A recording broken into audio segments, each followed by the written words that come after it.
What I would hope for women and girls getting into snowboarding, that they can see themselves in their sport. They can see that there is a pathway for them and that the opportunity is there. My name is Robin Van Gyn and I'm a professional snowboarder. The initial draw was really the essence of play. Victoria Jealous was huge for me because she was a backcountry focused rider and I saw myself in her. Her long hair, it was like in the wind in Alaska and she's riding super fast down these lines. And I just remember being like, I want to do that.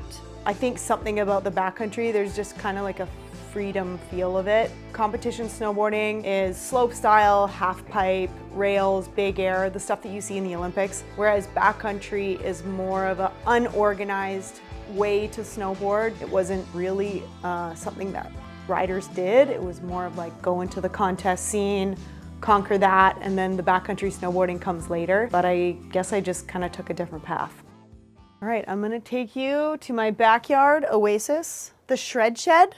For backcountry snowboarding, the essential starter pack is 1, Gore-Tex. Helmet, goggles, just feels fresh. You need to have the beacon, the shovel, and the probe, and it all goes in a backpack. And then of course, you need the snowboard. And then if you can swing it, the snowmobile always helps.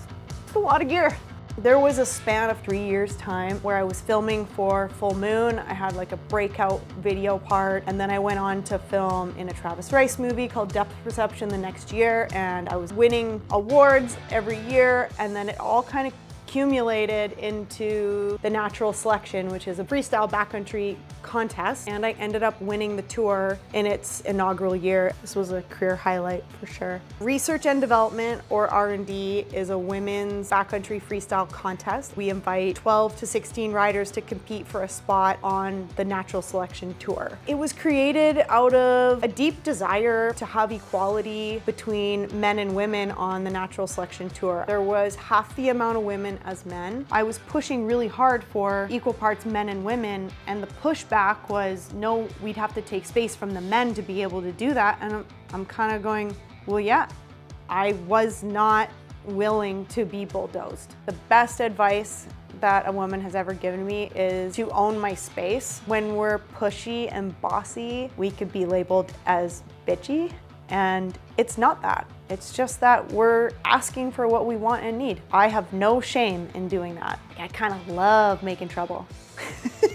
I love making trouble when it matters. I knew that this is what was right, and this is what I believed in, and I knew there would be other people out there who would believe in that too. Now we're seeing the level kind of jump up. We're seeing these R&D riders in the Natural Selection. One of them last year got 3rd place. That was a huge moment and a huge win for the event itself. I know that there are many allies and many male snowboarders who are completely on board. We just need to kind of share the space, share the budgets, share the attention, the spotlight, and we're gonna see the women fly.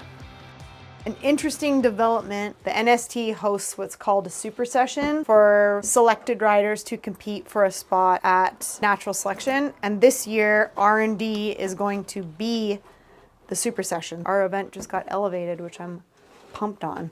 Just means more spotlight on all of the deserving women in the contest. It's gonna be great. So you'll have to watch. I wish that people would stop thinking about women's snowboarding as when is it going to be on the same level as the guys, because we're not trying to be on the same level as the guys. We're trying to be the best athletes that we can be. Women's snowboarding isn't for them, it's for the women.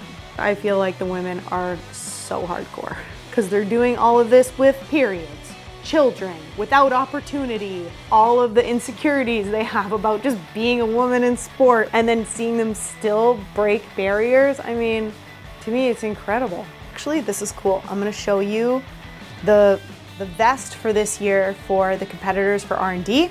Is a really cool project I did with Arc'teryx. So it goes from a tote, looking pretty slick, flips there,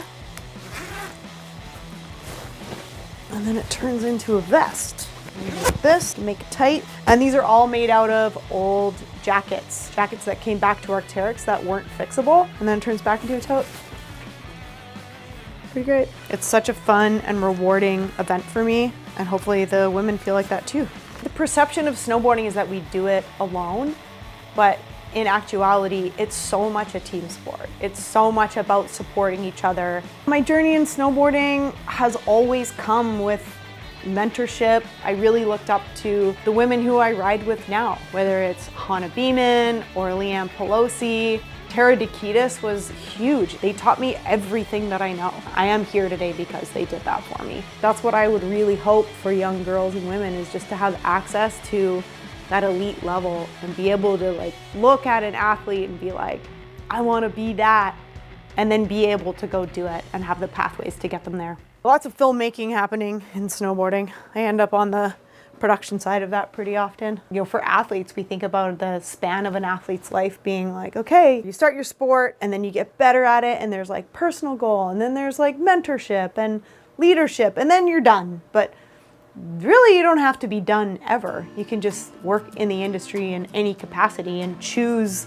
something you're passionate about, and you can continue past having babies, past being in your 40s. Like, I'm 43 years old and I'm still a pro snowboarder. I don't know how I'm still here, but I think it has to do with the fact that I've been making films and creating events and just being involved. I've had such an amazing long career full of opportunities. Everything that I really set out to do, I accomplished, and I feel like now I'm in a really amazing place where I just get to share the spotlight and share the opportunity, and that is giving me so much joy. That's all I want to focus on, is lifting up the next gen and making sure that they have the opportunity that I had to be successful. We're seeing a lot more energy from the industry overall. People are paying attention because the women are going bigger and doing better, and I'm hoping in 2027 that we can have equal parts men and women on the Natural Selection Tour.